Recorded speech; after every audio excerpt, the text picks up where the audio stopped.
All right, so let's get right to it, you guys. We are going to talk about a really interesting topic, just like I mentioned before, and I'm going to share a brief video that will get right into what we'll be discussing. This video will show a bit of, will give a bit of insight about how first responders who are very close to the people that they work with handle someone in their department and that's close to them losing a member of that department. So I'm going to go ahead and share, and we are going to briefly just have a brief clip of this video, and we will start our conversation. Okay, here we go.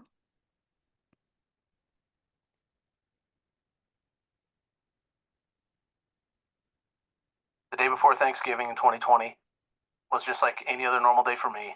I had been working afternoons, so I worked till midnight the day before, and then I woke up about 10:30 to about 10 missed phone calls between coworkers, close friends, other friends that were coworkers at the department, my boss.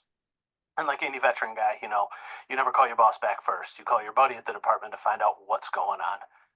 I called him back, and he goes, "Hey, did you hear?" He didn't say anything. He said, "Hey, did you hear?" I go, "No." And at that moment, I knew it was something serious. And then that's when he told me that Sergeant Chris Hampton had taken his old life on duty.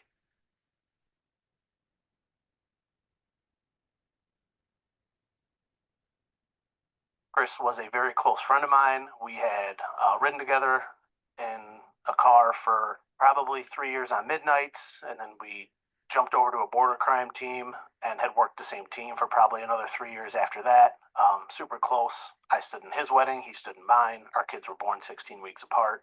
So it was just one of those things where, you don't know a person before the job, but then they become your best friend while you're working. And Chris truly was one of my best friends. Okay. So that is Steve Zielinski. He is one of the FSD5 peers, but also an active police officer with the Dearborn Police Department. And he is telling the story about how he lost his best friend, who was also a police officer, to suicide. And that is the conversation that we are going to talk about today. So I'm going to actually start off with asking Mike a simple question. Give us some insight into intervention and prevention when it comes to working closely with our peers uh, around suicide. Mike Mattern, sorry. I I gotta remind myself there's two mics here. Well, I would say one of the biggest thing is a peer working with or around or near suicide. It's the biggest thing is that you just can't be afraid to have the conversation. A lot of times people see the changes in the coworkers and everybody's afraid to kind of ask the question, are you suicidal or do I've noticed these things, what's going on? And everybody's afraid that the person's going to say yes. And then you have no idea, you're afraid that you're going to say the wrong thing or anything like that. But really one of the biggest things, and when it comes to prevention, one of the biggest things is just having that conversation and just asking those questions. Um, if you don't ask the question and you don't have the conversation, then that person still feels like they're alone. They feel like nobody cares. And really, like I said, the biggest thing I can say is just having that conversation and asking the question. Awesome. Okay, panel, this question goes out to you guys as well. Please unmute yourself so we can just have a candid conversation and go back and forth.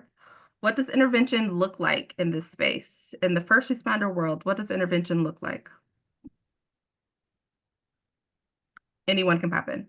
I guess I'll say something, like kind of like Mike was alluding to, is you don't pussyfoot around the subject. If you think somebody's having an issue, just bring it up and talk to them. Be extremely frank and be very open and don't mince your words. First responders, we all know we like to get down and dirty and we want the facts and we don't want someone to BS us. Got it. Say too, your partners, you work with them, they're your second family, and if something seems off with them, talk to them. Got it. Mike Waringa, what does intervention look like in your world?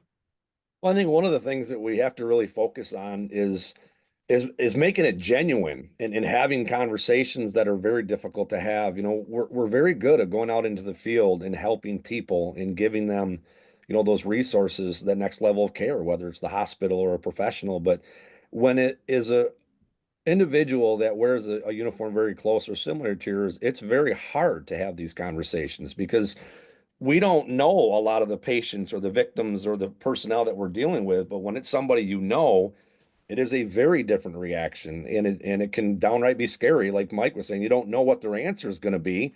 But I think it's important that we are very, very to the point, genuine and caring. And also, I think there's an element of having a little preparation, you know, for that conversation. If you know that you're going to, you know, have a true intervention, it's going to be very challenging and very hard, harsh words that are going to be said to make sure that we're pointing, you know, this individual in the right direction.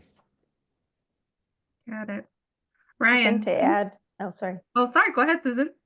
I think to add to what Mike just said, as long as you come from a place of caring and you have that difficult conversation and you meet them where they're at and listening, and then you can almost see that glimmer of hope when you just start talking and you're really truly listening to what they're saying.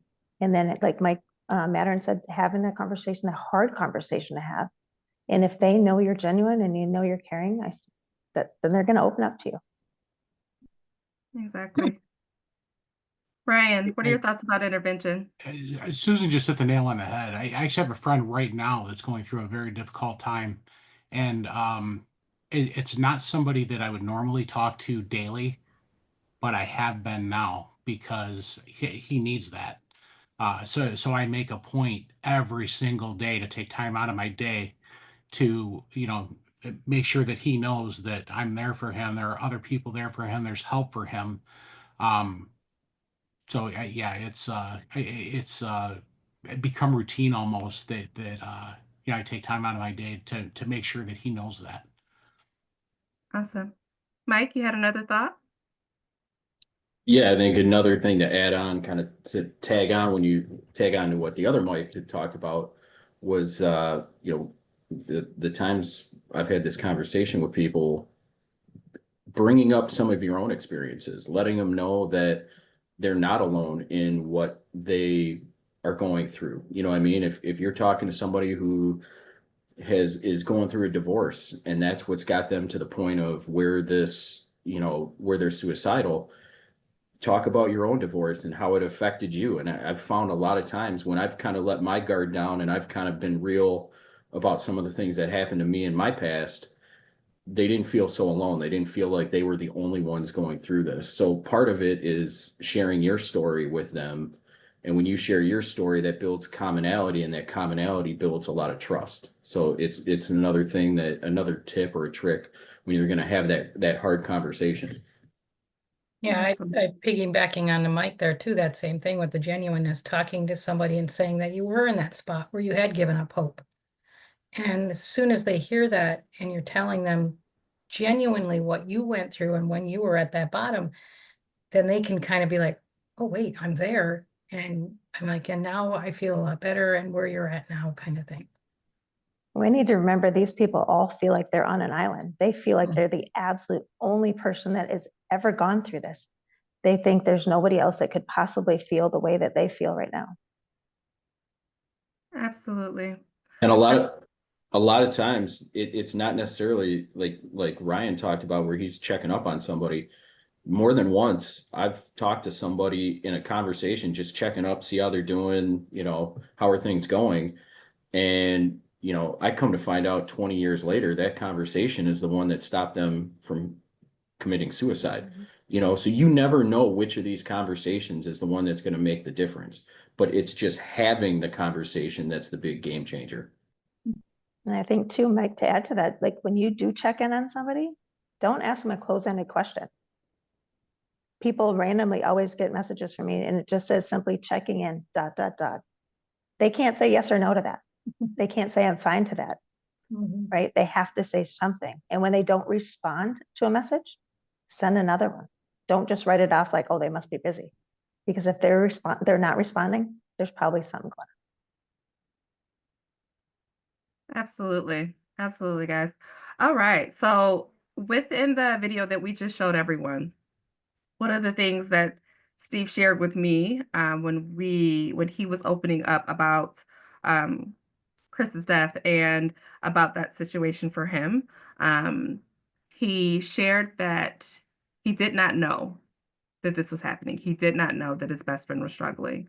So my question to the panel is, what are the most or least common warning signs that we see amongst our peers in the as first responders? I think one of the biggest ones is I'd say 90 to 95% of people are drinking way more than they used to. I would say withdraw from people, withdraw from normal activities. I would have to say one of the first things you're going to see is a change in personality. You know, and it may just be something subtle. If it's the person who's an outgoing person, and then all of a sudden, like Brian said, they're withdrawal, or you know, everybody has a routine. You know your coworkers' routines, and when something's not right, or something's, you know, they're not following what their normal routine is, or they're just not acting how they normally act, that's usually one of the first things that we look at to go, okay, wow, something's going on here. The other thing that you can start looking at, that we use on our peer team as kind of a red flag to start talking to somebody, is increased sick time use. So normally somebody who doesn't use a lot of sick time, and all of a sudden they're burning through that sick time, they're earning and burning. That's the person that all of a sudden we're looking at like, okay, what's going on with this person? We really need to have a conversation with them. Because by the time it starts affecting work, this has been going on a long time, you know. So those are a couple of the red flags I would say that we see consistently with people who are at least having thoughts of suicide or having something going on at home. I think too, for your volunteer firefighters, they all of a sudden just stop coming to meetings. They stop volunteering for the things they would normally volunteer for. Right, that brings back that self-isolation where you don't want to be around anybody because you are trying to hide, and you're trying to hide how you're feeling, and you don't want anybody to know.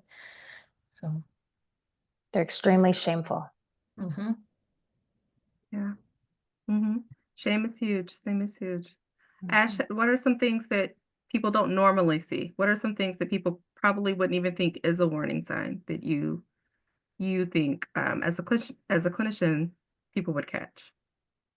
I would say the biggest thing is like a general change in behavior, and it could be to where they are, showing signs of depression or being depressed, and they're quiet and isolating.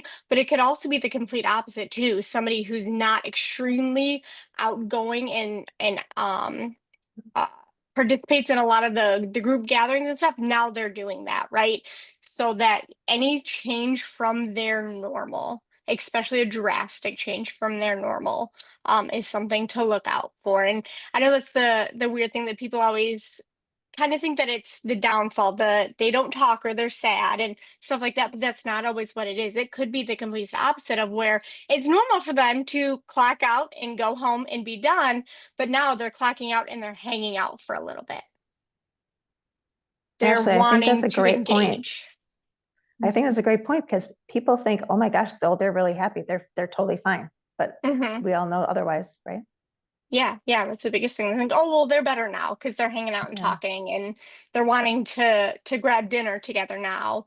And that's not always the case. That's actually a sign that you should check on them even more. Because they've been accepted the fact and they've made their decision and they're happy with their decision.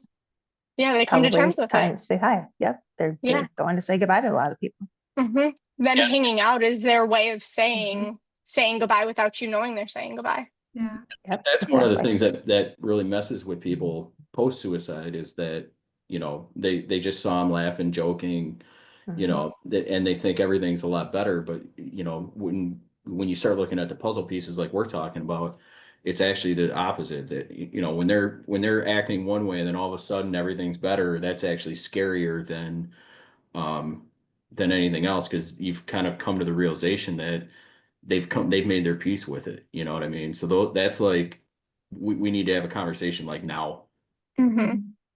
And I know I'm guilty of it. I think probably all of us are in some way, shape, or form, that we see them doing better. And we're like, okay, check that one off the list. Let's move on to the next one that's struggling. Wrong, wrong. Yeah, because getting better isn't magically happening. If they're saying they're going through the Right. work, or yeah, hey, I've been seeing this therapist, I've been doing this, I've been doing that. But if they're suddenly just better magically, that doesn't usually work. Mhm. The math isn't quickly. math in there. Right. Right. Absolutely, absolutely. For some of the people who are guests who may not know this, 2024 and 2025 has hit with a bang, but 2024 was the year that Michigan had the highest number of first responder deaths that have actually been recorded. So the highest number of first responder deaths would mean that most of our first responders were dying at higher rates and by suicide than in the line of duty. Um, and I know that our team has been doing a lot of work on this. Um, I know our team has been doing a lot of work on this, but throughout those, a lot of critical incidents that you guys have reported to and that the peer support teams have kind of been struggling with, what have been some common struggles that you guys have seen teams, departments struggling with over the last year, I would say, because it's been hard for us. So what are some things that as peer teams and as departments we can be mindful of as well?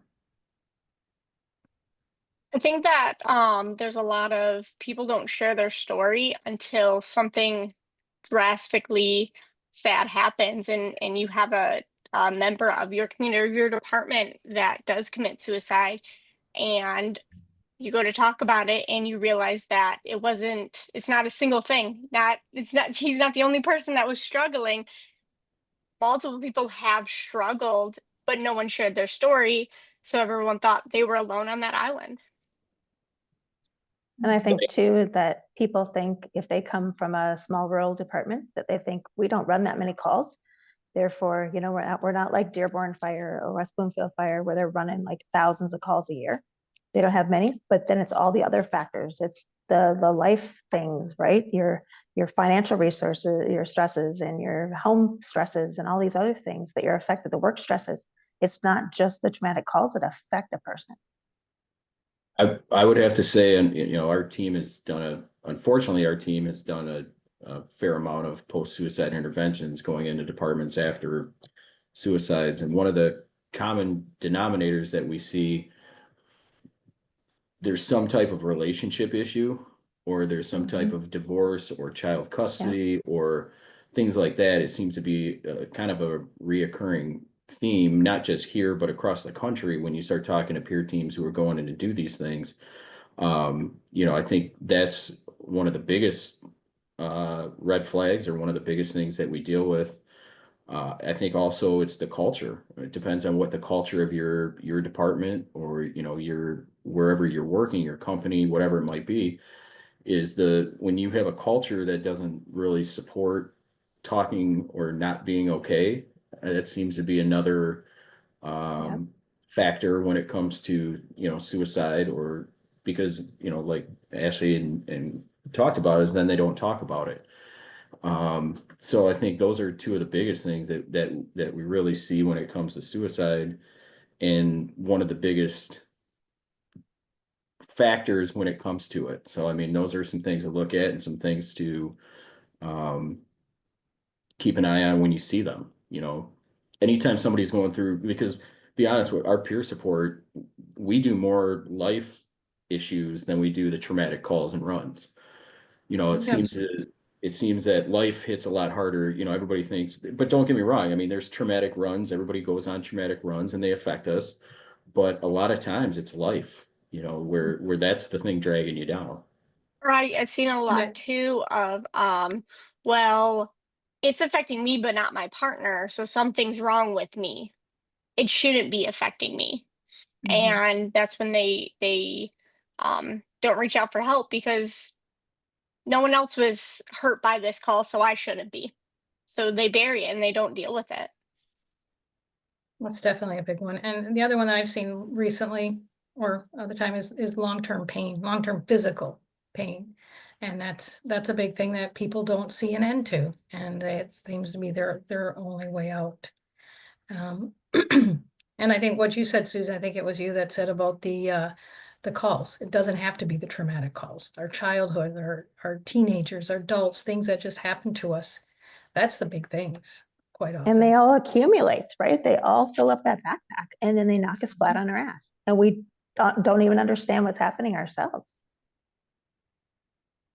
I just want to add a little bit to that from going back to what Mike is saying, a lot of the personal life issues. And I think what happens a lot of times is, remember, so many first responders are generally strong A personalities that are drawn to a field that are control freaks. And then you come into this field and you are fixers. You fix, you address, you help.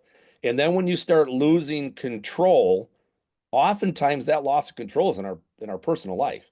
I'm losing control of my drinking. I'm losing control of my relationship.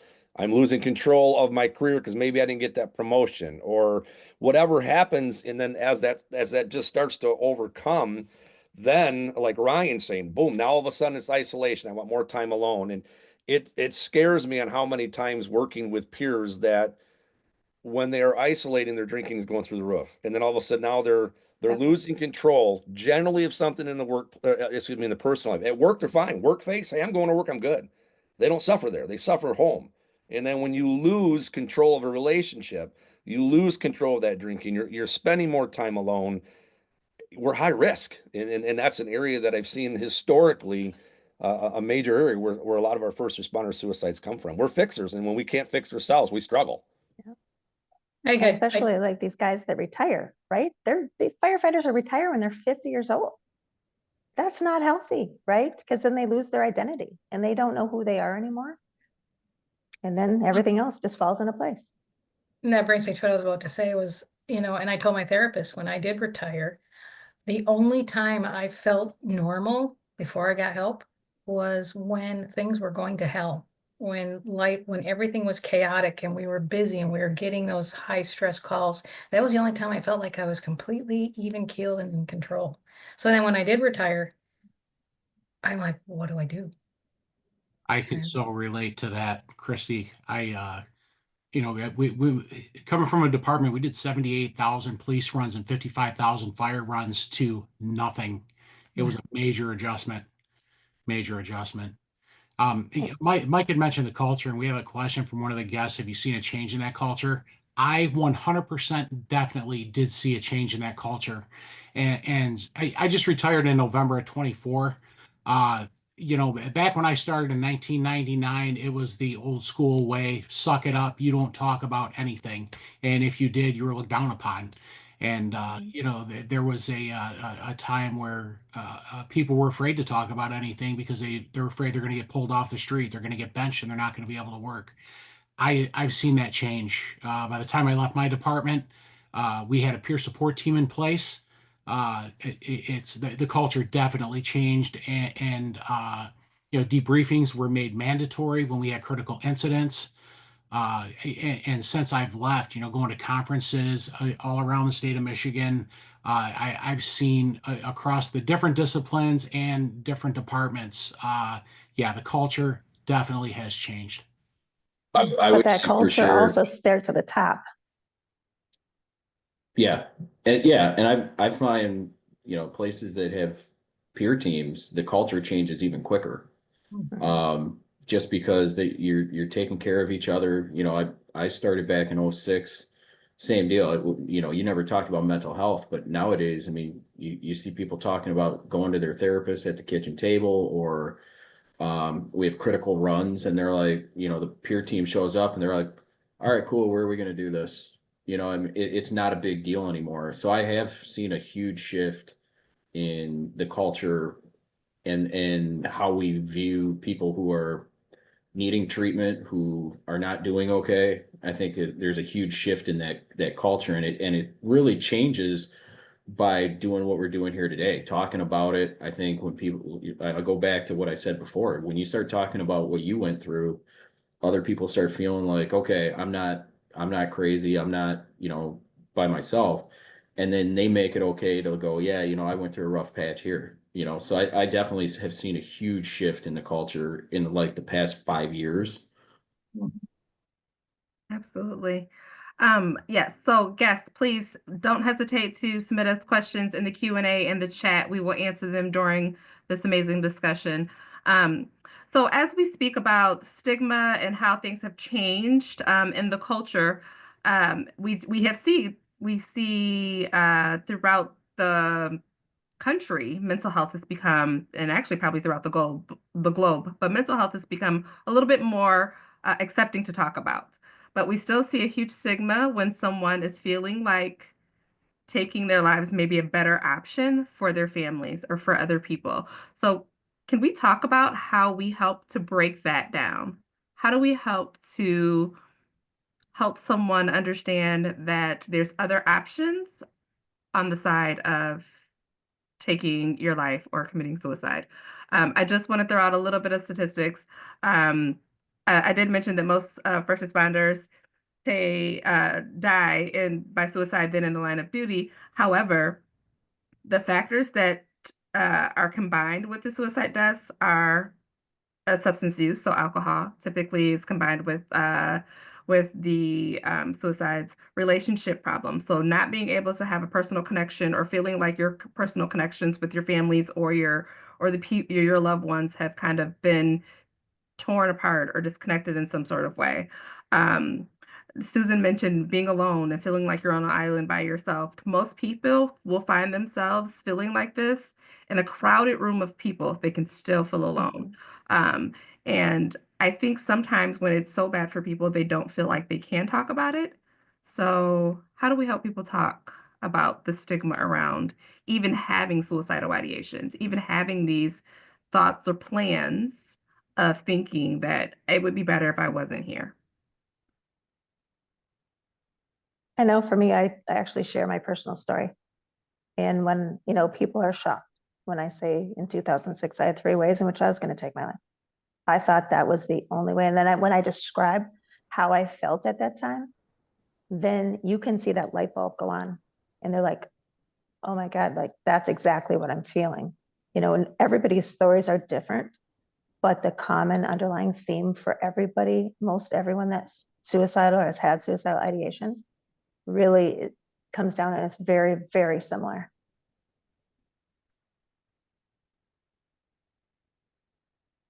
Yeah, I think that either sharing your own story or sharing maybe the story, obviously vaguely, of somebody else that you know that has been through that has said, I thought my hope was over, and finding out that there is still hope.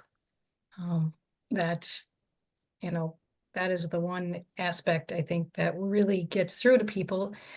Because how many times have we opened our mouths thinking, oh my gosh, this is going to sound so weird. Nobody's going to understand what I'm saying. And then all of a sudden you see the head start to shake. Oh my gosh, I felt the same way. Oh gosh, I felt the same way. You know? Even if you don't have like your own personal story to share, I know that we've had a lot of people on the podcast and the webinars that have shared their story and just pointing them in that direction too. Like, hey, I personally may not have been in where you felt right now, but here's, somebody that has been, and they're a first responder. Me personally doing this, I think it's that if you want to have that conversation, you have to make yourself vulnerable. You have to take yourself to that spot where you put your guard down, you put your armor down, and you start talking a little bit about your stuff and what you went through. But you have to, what I find is the more vulnerable you allow yourself to be, the more open that conversation is with that person. And it's not like we're talking as, I'm a peer supporter, a clinician, and you need help. It's human to human. You know what I mean? You get down on that human level and you have that conversation. It's a powerful tool to use. Mike, it's almost like you said a bad word. Every time I use the word vulnerability when I'm talking to patients or other people, they're like, no, no, no, no. So I was telling you not to use bad words before, but vulnerability is a word that we often don't use. How do we show people how to be vulnerable? Well, I was just going to add to this. Well, go ahead, Mike. Sorry. No, Mike, go ahead. I'll follow up. Go ahead. I was just going to add real quickly before you kind of change the transition there real quick, but working with a very good friend of mine who actually made the comments that my family would be better off without me. My family would be better off with my benefits, my life insurance, and he believed that. until we sat down and says, yes, but your children, your wife, your mom, your dad, the people around you are not going to be better off without you. And what had kind of come out of that was getting him pointed in the right direction to find the right professional that he built a relationship with, somebody he trusted, that was a professional therapist that basically was able to get him on the right track, and in my opinion saved his life. How, Mike, just to build off what you just said, how did it feel to hear your friend or someone close to you say those words? It would be better. It's hard, man. It's tough because it was real, it was raw, it was emotional, and as scary as he said those words, he meant it. And that's what's scary about it is this isn't a complete stranger that we're just going through a call for service with, writing a report and getting to the hospital. It's just somebody you know, somebody you love, somebody you work with, and it changes those dynamics when you have those communications. It was scary. It's still scary. It's because when you're in that spot, like that's what you truly feel. That's what you truly believe that everyone would be better off if you weren't here.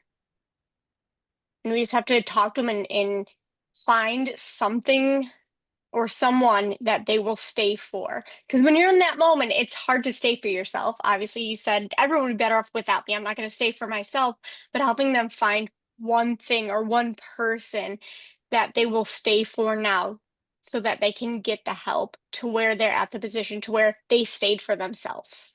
I think with that, Ashley, they'd be better off without me here. But at the same token, I couldn't comprehend. I never even thought once about what my husband at the time and my son, how it would affect them. Never even crossed my mind. I knew they'd be better off with that if I wasn't here, but not once did I think about what it would do to affect them. And that person's pain may be gone when they're gone, but the family and the friends around them, that pain is just beginning. Mm-hmm. Yeah. Yeah, absolutely. Let's see, we have some questions and comments. How long after a critical incident or a traumatic event exposure do you get everyone together for debriefing? So this probably is a little bit different through departments, but you guys go ahead and answer the question. I know for our department, it's we try to at least do a diffusing first, soon after the call. Generally, we try to do it hour or two after the call happens. So whoever is involved in the incident, we can start debriding that wound before they start going home. Instead of waiting a day or two to do the debriefing, we've seen a lot of good success with just doing a diffusing right afterwards. And then depending on the call, we may go back a day or two later and then do a debriefing and really dig into it. But at least that's what we tend to do with our peer team is we try to get in there as soon as we can after the call, help the people start to process what they just went through and also give them a roadmap of what the next couple days are going to look like. So that when things start happening, when thoughts start coming up, when feelings start coming up, then they know that it's not wrong, it's not different. They're like, okay, wow, they told me that I was going to feel like this, so it's not as scary, right? But we also give them tips on how to start the healing process. So that's at least what we do. So Yeah, we did something very similar. There were, peer support members available for the people on the incident, but everybody involved, the next scheduled shift that we worked, 'cause we did 12-hour shifts. So, we had a set schedule. So the next scheduled work day that everybody on that shift was involved in that incident, from dispatchers to rank to the officers on the road, everybody would have to partake in that debriefing the next scheduled shift. Ryan, was yours mandatory? Yes. I like that. We have a Wasn't lot of people that won't make it mandatory. It was not at first, but they ended up making it mandatory, and yeah, it was. I saw people that were kind of naysayers at first, and once they sat through that first debriefing, and it changed a lot of opinions on the peer support program from the people that the old school guys that were don't say anything and keep your mouth shut. Yeah, they learned a lot from it. They saw how it really started, or how it had an effect on people, so it kind of changed their opinions on things too. I think for the old school guys, making it mandatory takes that weakness away, where I feel like I'm weak if I'm going, or I say that I need that. So then that, I'm going there and they get a benefit out of it. And all of a sudden that mandatory thing actually becomes beneficial. Yeah, in the debriefing, it wasn't mandatory that everybody had to speak, Right. but you had the option, but it was mandatory that everybody had to go, and you're exactly right. It was yeah, you saw those old school guys kind of soften up a little bit. And are they paid to do that? Because that's one of the things that we kind of battle with, is that people are like, I don't have it in the budget to be able to pay everybody to come in for a debrief. Yeah, what we would do, because the whole shift it was mandatory for the entire shift involved. If they had to, they would hold over people, Okay. From the previous shift as that shift came in, or they would hold them over and pay the people in the debriefing overtime to go to the debriefing. But I One came of from a the department where money was not an issue, so one of the interesting things, we don't mandate it, but when the crew shows up and it's funny because I'll go, if you guys don't want to be here, you don't have to be here. I'm not forcing you to be here. To this day, I haven't had one person walk out yet. They may not talk, right? We're not forcing them to talk, but I haven't had a person walk out yet, giving them the option to. They may sit in the corner with their arms folded, but the key is they're still listening. They may not be talking, but they're still listening. Right. So that's another way you could do it, depending on what your department's like. And Susan and Christy, you guys are with more of a regional team, right? Yeah. So what's typically kind of the time span that you guys try to do it? Is it like within a certain amount of hours, within 24 hours after the event? Like how quickly would debriefings happen? If it's for like a traumatic call, yeah, we'll do the usual within 48 to 72 hours kind of thing, Obviously, if it's, a suicide or something, we would try to get in there and at least diffuse and talk. So diffusing before they go home from shift, and Yeah. then 24 to 72 hours after for debrief. Yeah. For debriefing? Gotcha. Yeah. Gotcha. And that's Okay. tough sometimes with the geography, but Mhm. somehow we do it. Or the weather. Yeah. Yep. Definitely are the weather. So we had a few comments. We had someone say that Ohio still is jumping on board. We are seeing in that area some first responders that are getting fired. There's 2 cases that first responders that are being punished for having mental health concerns or struggling with mental health needs. So that's definitely why we're having the conversations like this and why we go into departments to talk about subjects like this as well. We had another comment that says, we must help first responders know and feel that it's okay to talk. Also, they should have someone, i.e. a peer or a therapist, who is readily available to meet with them. And that's absolutely so important, to be able to have someone that you can call. But that actually may be one of the reasons that people don't call, is because they're afraid of feeling like they're being a burden on other people.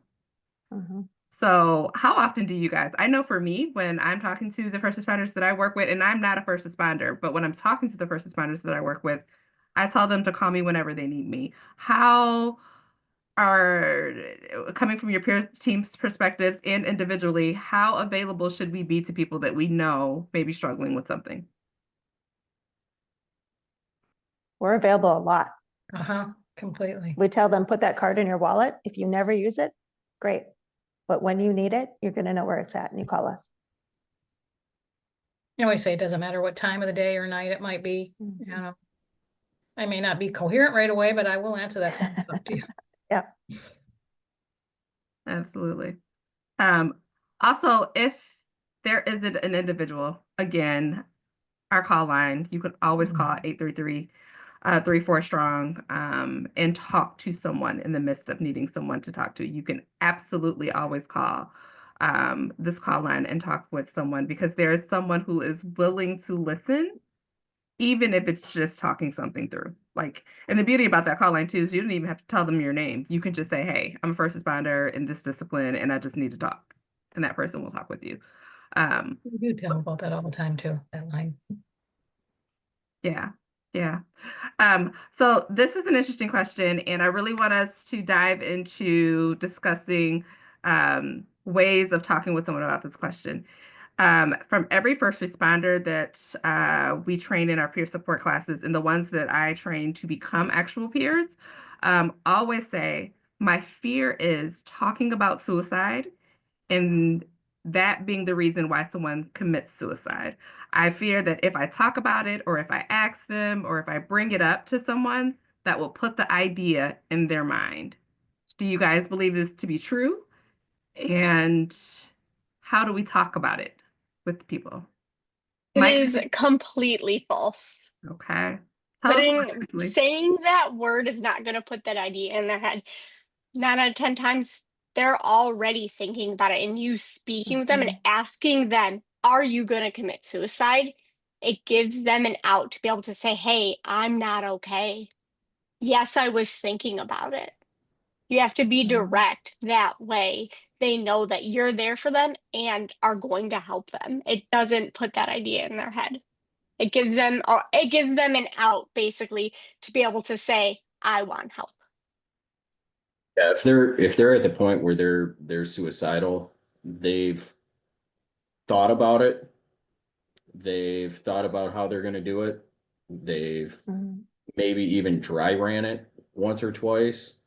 So you don't just on Wednesday, you don't wake up and go, today's the day I'm going to kill myself. It's a process of you think about it, then okay, how am I going to do it? It's a long drawn out process. By you saying it is not putting it in their head. It's been in their head for probably a little while before that. And like Ashley said, you talking about it is actually they they want to talk about it, right? And when you bring it up, I mean, and when you have these conversations and you say, do you want to kill yourself? Do you want to commit suicide? And they say yes. Generally, my next question is, okay, how are you going to do it? And they'll talk about it. They'll tell you, they will tell you their detailed plan. Like, so do not be afraid to ask the question. They want to talk about it. They feel like no one cares. And the fact that you're sitting there wanting to have that conversation is a game changer. So never be afraid to ask the question because I think when you ask them that 100%. question, Mike, when you ask them What's- that question, they're like, oh, holy shit, he's not afraid to ask me.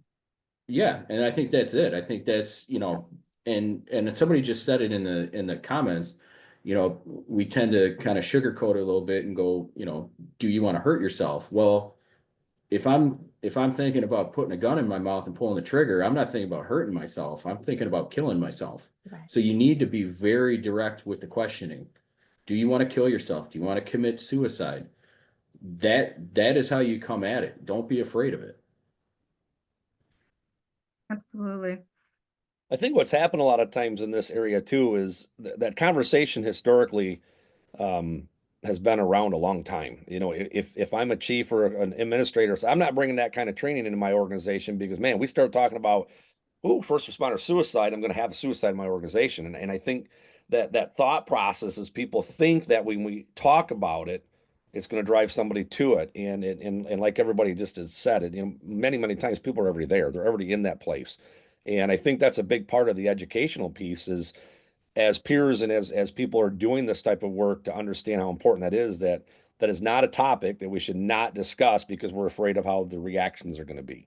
That now the copycat mindset and mentality. I've never heard of it being that with all the training and different interactions that we've had over the years. It's like all the schools out there, right? The schools, if you talk to schools about going and doing a suicide prevention talk for their kids, absolutely not, because that'll put that thought in their head. But I tell you what, as soon as one of those kids kills himself, they're all about, get all these people in here, we need their help, It's why didn't we talk about it? right? Why didn't we talk about this? Exactly, Ashley. Okay. All right. So question is, what's the next step? If someone says, yes, I do want to kill myself, or I have thought about suicide, what's the next step?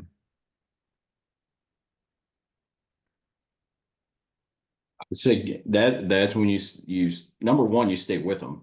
Yeah. You don't leave them at that point. You tell them, hey, we're locked in together. And you get them to resources, whatever that resource looks like in your area. That resource, unfortunately, might just be an emergency room, right? But another resource, and I'm gonna plug it here, is the number that's at the top of the screen right here. It's 24/7 and they have resources for every inch of this state, no matter where you live. You may not know where a clinician is, you may not know where a peer is, you may not know how to even move forward from here, but you have got a phone number to call that is 24/7 staffed by first responders that you can go, I've got this person, they're suicidal, you know, what's my next step? What do I have in my area? And like I said, in your area, it might be just, you might be very rural and that's the closest emergency room, but you get them to the resources and you don't leave them. You're locked in. Once they say yes, you're locked in with them, right? And let them I- know that. I'd add, Exactly. Mike, that this is exactly why we want to train peer supporters all over the entire state of Michigan. So that if somebody's in the northernmost part or the southernmost part, and right now they don't have a peer support team by them, that's why we need you there. Because we need somebody to go and sit with this person and help them navigate the whole process of how to get to that next step of help. 100%. And like Mike said, the next step could be different. It could be an ER room, or it could just be getting them in contact with a mental health professional. Because if somebody says, yes, I've been thinking about killing myself, yes, I have a plan, but I'm not going to go through with the plan. I don't want to go through with the plan. I'm just not okay and I want to get better. Mhm. Sometimes it doesn't always get to the point where they need an ER. Yes, there is. And you know, you would have to call our number and they'll definitely help direct you which next step, but don't be afraid to ask that question and have that conversation with them, because it can make a difference.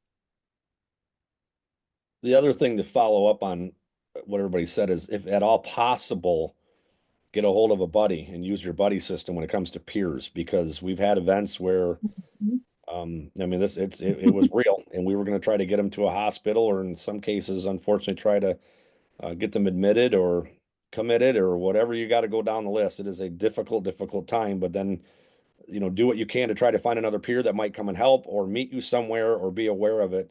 As we sadly have had some turn actual physical, and that can be challenging as well and dangerous. And more support is going to be better no matter what. Sure. I Yeah. think letting them know too about all the different treatment centers that are available. There's one just for firefighters. There's just one for police officers, right? And like, there's so many options that people can have as resources to help them. Yeah. And to piggyback off of Mike, it's not just the buddy system for helping that person get into wherever they're going. That buddy system's for the peers that are dealing with it. You know, I'm gonna tell you right now, there's not a more stressful peer support call than that call. You know, and it's just, you know, we're talking mental health for everybody.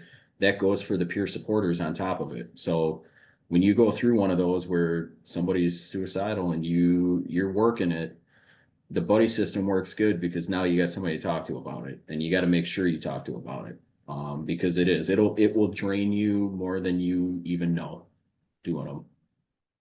Yeah, when they have a gun sitting next to them and they're intoxicated, it's a tough conversation to have. And if you can have someone else that can go and sit with them and help navigate that, yeah. And all it really is just listening. Like we've all said, just listen. That's oftentimes all we want, all they want, someone with an open ear and an open heart and who's not going to judge them. And I think what Mike has taught us all along is that listen to understand, right? Try to figure out where they're at and meet them where they're at. Your first Mike's great conversation with that. them might take part in a bar, right? You meet them where they're at, and then you follow up and you continue that conversation. Yes. And I want the guests to know that you don't have to be afraid to ask this conversation because it may not even lead to someone needing to be admitted.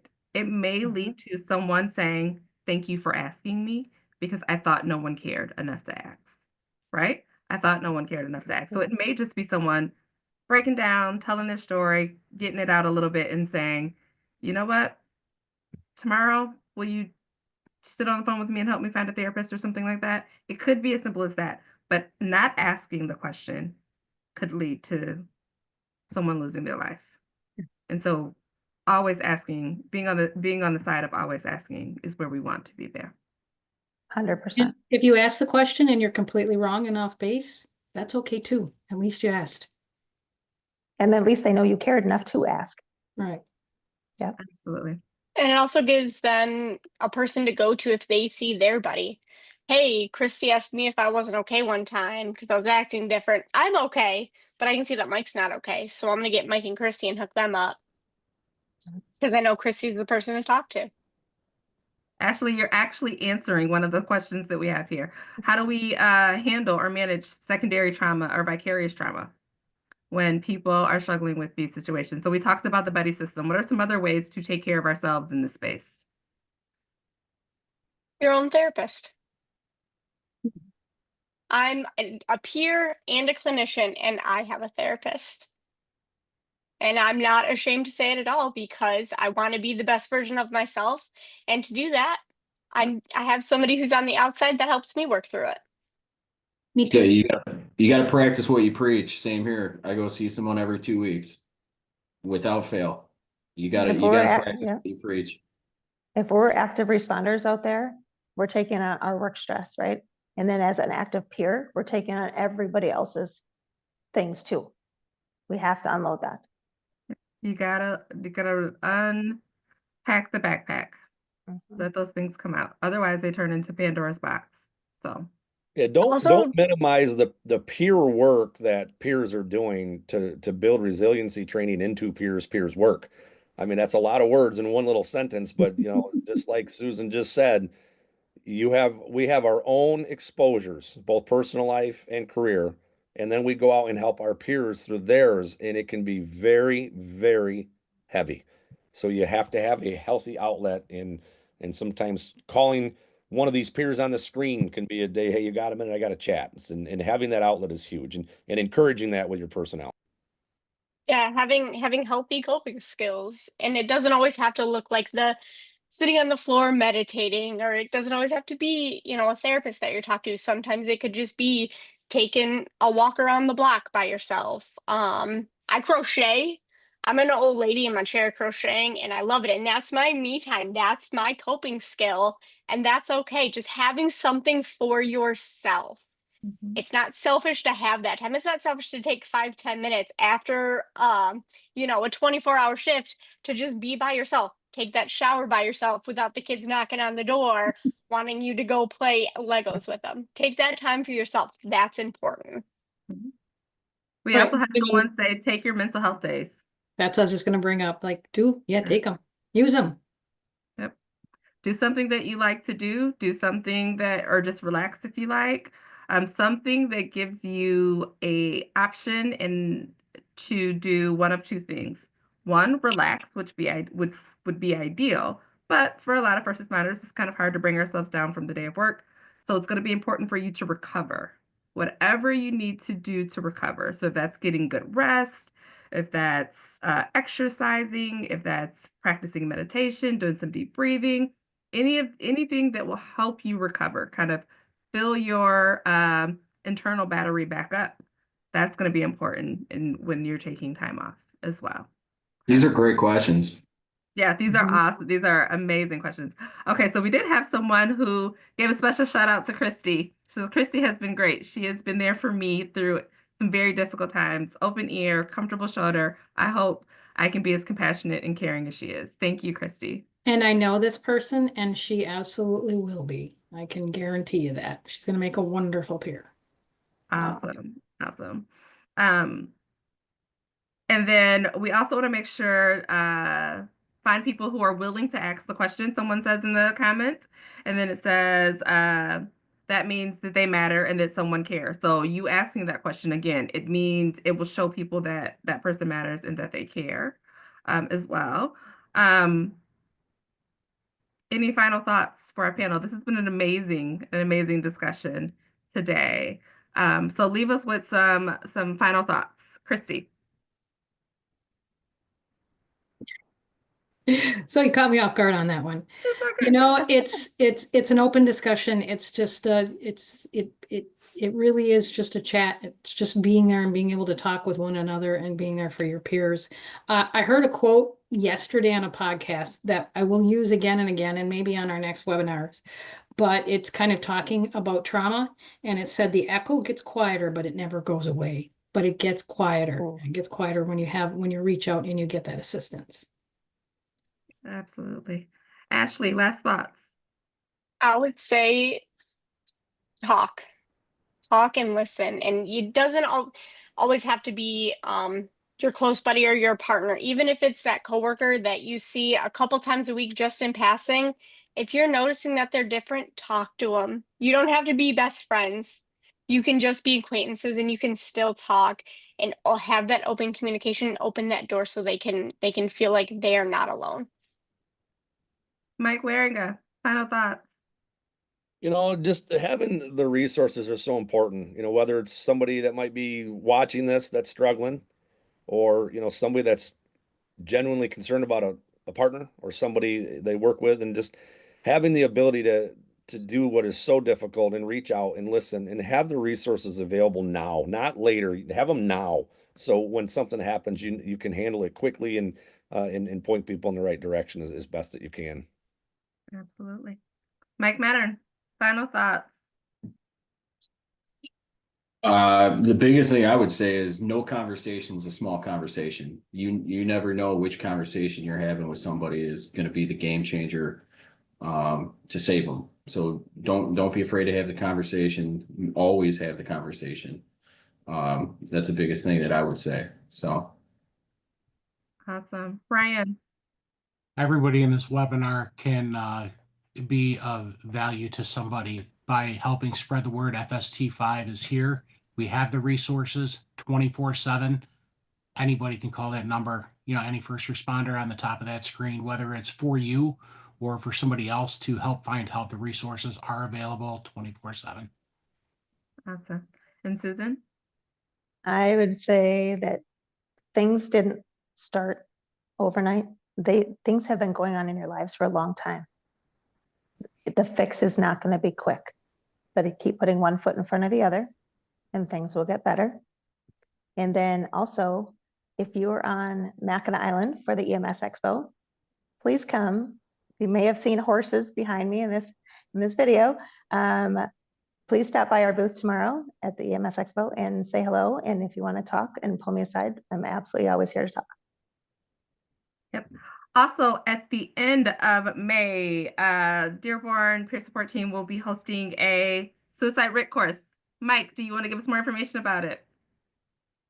yeah, so everybody here, I'd like to invite them to it. I'll be one of the instructors for the class, and what it's called Suicide RIT Training. It basically, our peer team worked with Hagera Health to create a suicide prevention intervention training that is for first responders by first responders. And really what it does is it teaches you the signs to look for. It also dives into how you have that conversation when you ask them, are they suicidal? And also we prepare, what happens after the suicide? What do you do then? It's something that we put on a lot. I haven't had a class yet where somebody hasn't come up and said, hey, I thought about killing myself at some point. And it's one of those classes that I can't say enough about. It really has changed a lot of people's lives, and I hope you guys are able to come out to it. I think Manisha is going to put the details in the chat for everybody, though it's going to be May 29th from 10 a.m. to 2 p.m. That's going to be at the Henry Ford Centennial Library in Dearborn, Michigan. It's going to be that's 16301 Michigan Avenue in Dearborn, but it'll be down in the chat. The chat, only the panel can see the chat, but I will tell everybody that it will be on the FST5 social medias, so Facebook and Instagram. You'll be able to find all the information there, as well as our website. You'll be able to find the information about the upcoming suicide RIT training. Yes, and I also want to give a shout out. The other Mike who's on this panel has a phenomenal class, To the Rescue. It's called Career Survival. Check it out. I've been to it twice. It's a phenomenal class as well. If you're looking to do some mental health classes, I can't say enough about it. It's a phenomenal class. So check that out. If you guys are available on the 29th this month, I would love to see you guys in class. And that's all I got to say for it. Awesome. Thanks, Mike. We will be having a training schedule for, again, suicide writ trainings, upcoming FST5 trainings on FST5.org. And our sponsored To the Rescue career survival courses will be up there when the dates are scheduled. We will have that there as well so people can register and go to those events as well. Those will all be free events, so people will not have to pay for those. You can attend to those and get CEs in that space. Thank you, Anthony, who is popping into our Q&A. He's one of our diehard supporters for FST5. He wanted to remind me to remind you all that when you call 833-34-STRONG, you will be talking to a retired or part-time first responder. So you will be talking to someone who knows about the first responder world and can help you through whatever you may be going through. In addition, you can also go to fst5.org and find culturally competent clinicians. They are also on our website as well. And this is important because you want to be able to talk to a clinician who understands and knows what you may be going through. So, Anthony, you are awesome. Thank you so much for reminding me to remind you guys about all the awesome things FST5 has to offer. And on that note, I will sign off with this. Suicide is 100% preventable. But when you have made the decision to leave us, there is no coming back from that. So we want people to be able to talk. We want people to be able to think through when you're having these thoughts and be able to reach out to someone. Please join us May 20th for the second part of this conversation where we will focus more on post advice and interventions after suicides, what we need to do, because the reality is there's some people who just will not talk about it. There's some people that will do what they feel is best and leave us with the aftermath of that. And we need to be able to help each other to get through that. And so we will talk about that more on May 20th. Please join us on May 20th. Again, there will be invites sent out on our social medias and our website and through our listserv if you are on that. Thank you guys so much for being here on a beautiful Wednesday night. We will see you guys on the 20th, which is the Tuesday evening. Thank you, panel, so much for being here. Everyone, please have a great night. Bye.